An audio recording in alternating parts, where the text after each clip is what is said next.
you know, what's like your, well, first of all, too, the new project you told, we'll talk about that a little bit. We listened to that, and that was dope. Yeah. What's do you have like a certain message that you're trying to send with your music, or is it kind of just like how you're feeling and stuff like that, or? I'm trying to be the factor in everybody's lives to let them know that it's okay to kind of let those maybe intrusive thoughts, the way that you want to be, the dreams, the aspirations, the things that you have to put aside to conform to society.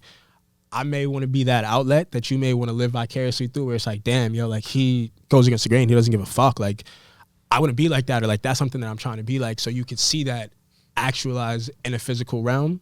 So I'm trying to be that. And that's what the music is, where it's like this project Behind the Mask, it's my music, but the Silk Daddy character, the moniker behind, where it's like, it's not me actually, it's a character that I'm trying to step into, where it's lit. We're trying to look at a bright side of life, all that. So we're trying to party celebratory, but the young God factor is where you have to face those realities where like make it dark and make it scary sometimes. And like you guys listen to the project, like the project is not a peachy clean walk through. Like it gets weird along the walk sometimes, but at the end of it, you kind of see where you get out the end of the tunnel. So it's like, I want to show people where, shit is going to get weird in life. It's going to get fucked up. You may have to address some things that you don't want to address. But, like, look at me. Like, I did it. Yeah.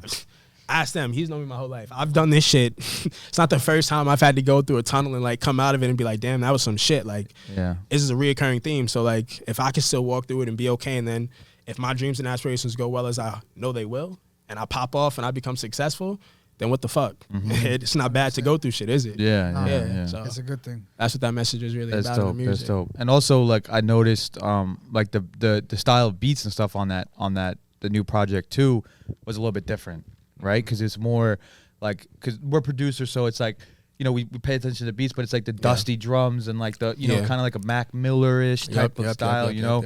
R.I.P. Mac. Yeah, R.I.P. Mac.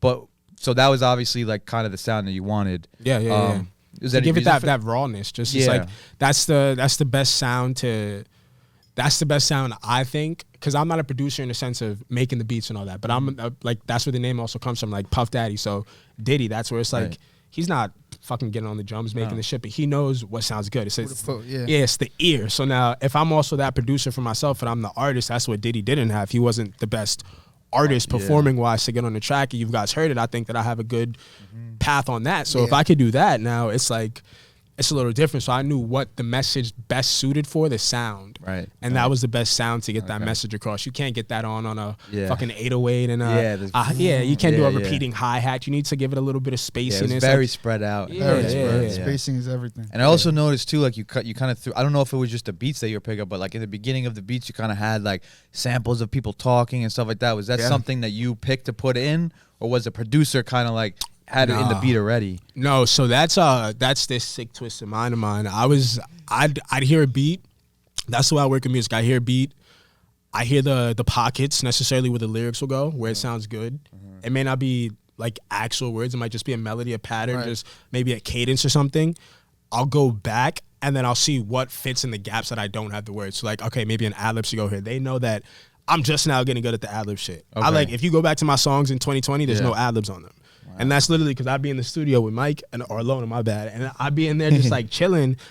And I'd be like, bro, like I can't come up with fucking ad-libs. And they'd be like, just like say some shit. It's simple. Like he be overthinking that shit, you know? That's like the one part you don't need to think about. Right. And if you hear this one, it's like the ad-libs are there. And he was with me for most of the songs there, and I was on some weird shit. Most of the ad-libs on the project are like my voice. Like the intro is me. It's not no, like shit we pulling from YouTube. It's, yeah, it's me getting in that weird pocket and acting out what I know should be here. It should be some shit that sounds like this. So instead of looking for it, why don't I just go fucking do it? Yeah. I like that, bro. So that's what that came out of. That's dope. Really. I mean, that's big. Like having that ear, like you're saying, not just producers make the beats, but it's the whole, it's the ear. You know 100%. I mean? It's bringing stuff in, and like that's just super important. And especially as an artist, you can craft your sound doing that. Yeah, you know, it's a if better you don't have production. the ear for that, you're kind of just picking a random shit. And Yeah, it's like you don't and even you're just know. doing shit. Yeah. So that's dope. It's huge. Yeah.